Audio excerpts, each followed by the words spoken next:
పొగరు బోతులంత భవిష్యత్తమంతయు బూటకంబని పలుకుచుండేరుమా కాగలా కార్యములు కనురెప్పు పాటలో జాగులేకను జరిగేనుమా. పొగరుబోతులంటే ఇదే, తెలియనితనంతో అది కాదు ఇది లేదు ఇది అది ఇది అని మాట్లాడేటువంటి వాళ్ళు ఎప్పటికి ఉంటారట. వారి గురించి బూటకంబని పలుకుచుండేరుమా, ఇది వేస్ట్, కాలజ్ఞానం పనికిరాదని పండితులే ఇలా పామరులాగా మాట్లాడుతుంటే ఇక పామరుడు వాడు వింటాడా? ముందు కావాల్సింది పండితులకు జ్ఞానోదయం కావాలి, అవుతుంది.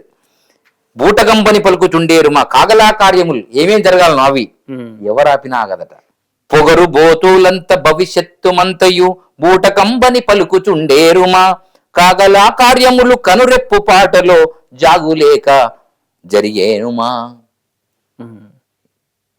జరుగుతుంది ఖచ్చితంగా, నువ్వు వద్దన్నా కాదన్నా ఎవరు లేదన్నా అది జరగక మానదు. ఎందుకంటే అది సాంద్ర సింధు వేదం. సాంద్రం అంటే గట్టితనంతో కూడినటువంటి సింధువుగా పుట్టినటువంటి ఈ యొక్క సనాతన ధర్మవాదులందరికీ సింధు నాగరికతతో సాంద్ర సింధు వేదం అంటే చెప్పింది చెప్పినట్టు జరిగేదాన్ని బ్రహ్మజ్ఞానాన్ని వేదం అంటారు. సాంద్ర సింధు వేదం. అందుకనే సాంద్ర గట్టి, సాంద్రత అంటామా మనం.